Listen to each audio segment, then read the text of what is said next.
બનાસકાંઠામાં બે રોકટોક ડ્રો માફિયાઓનું વધુ એક કારસ્તાન સામે આવ્યું। પોલીસ તપાસના તીકડા વચ્ચે ફેબ્રુઆરીમાં ડ્રો યોજાશે પણ ખરી। ડ્રો માફિયાઓનો સેવાના નામે મેવા મેળવાનો ખેલ, પોલીસના આંખ આડા કાન અને થઈ રહ્યો છે ડ્રોના આયોજન। 8મી ફેબ્રુઆરીએ ડ્રોની તારીખ જાહેર કરાઈ હતી। મીડિયામાં બેફામ ડ્રોનો પ્રચાર પણ થઈ રહ્યો છે તેવું પણ સામે આવ્યું છે। ડ્રો માફિયા અશોક માળી અને પ્રવીણ ચૌધરી તૈયારી પણ કરી રહ્યા છે। 8મી ફેબ્રુઆરીએ મોરથલમાં આ ડ્રો યોજાવા જઈ રહ્યો છે। પોલીસ ફરિયાદ પણ થઈ, પરંતુ હવે તો નવી તારીખ પણ આવી ગઈ છે। એ સાબિત થઈ રહ્યું છે કે આવા પ્રકારના જે ડ્રોના આયોજકો હોય છે, જે લોકો પાસેથી પૈસા ખંખેરતા હોય છે, પછી ફરાર થઈ જતા હોય છે, તેમની સામે કોઈ જ કાર્યવાહી નથી કરવામાં આવી રહી। અમારી પાસે એવી કોઈ પરમિશન આપવાની સત્તા નથી। અમે કોઈ એવી ડ્રો બાબતની કોઈ પરમિશનો આપેલી નથી। તેમ છતાં પણ અમારી પાસે કોઈ બી અરજીઓ આવી છે તો એની બી અમે તપાસો કરી છે। નિયમ પ્રમાણે જે તે પોલીસ અધિક્ષક શ્રી અથવા તો થરાદના પોલીસ અધિકારીશ્રીને બી મોકલી આપેલી છે। એની વિગત એના અનુસંધાને ફરિયાદો બી દાખલ થયેલી છે। એ સિવાય ઘણા બધા લોકોએ ડ્રો બંધ કરવાની બી વિગતો અમને મોકલી આપેલી છે।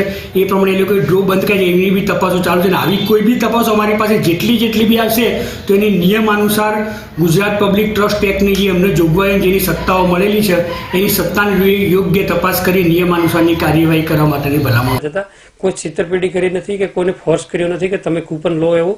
અને જેને કૂપન લીધી છે એને એમની રીતે સ્વેચ્છાએ કૂપન લીધી છે।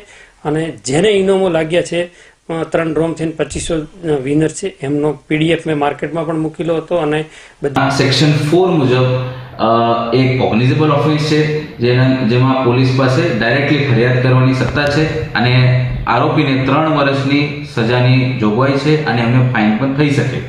અત્યારે બનાસકાંઠા પોલીસમાં 5 ટોટલ ફરિયાદ થઈ છે, જેમાં 3 થરાદમાં, 1 ભેલડીમાં અને 1 ધાનેરામાં ઓલરેડી ફરિયાદ થઈ ગઈ છે।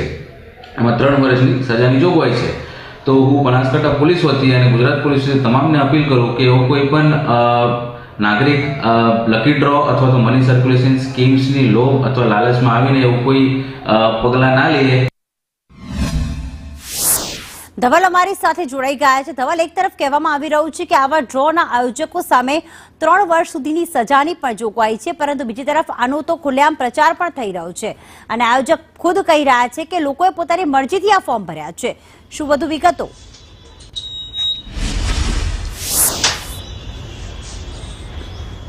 પ્રીતિ, ચોક્કસથી બનાસકાંઠા જિલ્લો એ રાજ્યનો છેવાડાનો જિલ્લો છે ને આ જિલ્લામાં છેલ્લા કેટલાક સમયથી ડ્રો માફિયાઓ છે તે બેફામ બન્યા છે। અલગ અલગ ડ્રો કરીને ડ્રોના આયોજન છે તે કરતા હોય છે। ગૌશાળા સહિત સેવાકીય સંસ્થાઓને નામે આ ડ્રોના આયોજનો થતા હોય છે અને 399 299 જેટલી રકમ રાખીને ડ્રોની કૂપનો છે તે વેચવામાં આવતી હોય છે ને તે બાદ ડ્રોમાં મસ્ત મોટા ઇનામોની લાલચ પણ આપવામાં આવતી હોય છે ને લાખો લોકોને છેતરવાનું આ કૌભાંડ છે તે બનાસકાંઠા જિલ્લામાં છેલ્લા કેટલાક સમયથી ફૂલ ફાલ્યું બન્યું હતું। જો કે હવે ક્યાંક ને ક્યાંક જાગૃત નાગરિકો દ્વારા અરજી કરાતા હવે ફરિયાદોનો દોર શરૂ થયો છે।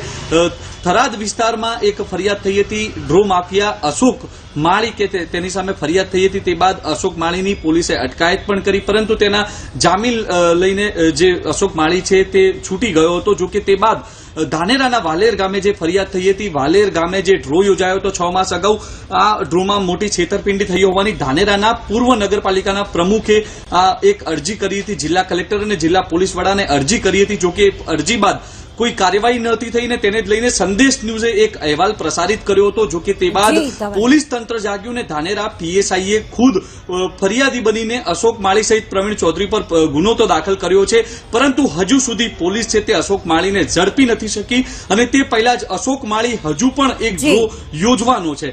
8મી ફેબ્રુઆરીએ તે ડ્રો યોજવાનો છે તેવી સોશિયલ મીડિયામાં તે જે જાહેરાતો છે તે પણ કરી રહ્યો છે, પરંતુ હજુ પણ પોલીસ છે તે ક્યાંક ઊંઘતી જોવા મળી રહી છે। જો કે હવે સૂત્રો પાસેથી મળતી વિગતો અનુસાર આ ડ્રોના સંચાલકો છે તે આ ડ્રો હવે રાજસ્થાનમાં જઈને કરતા હોવાની પણ ક્યાંક ને ક્યાંક સૂત્રો પાસેથી માહિતી છે તે મળી રહી છે। ત્યારે અત્યારે તો બનાસકાંઠા જિલ્લામાં જે ડ્રો માફિયાઓ બેફામ બન્યા છે ને તેમની સામે કાયદેસરની કાર્યવાહી થાય તેવી માંગ છે।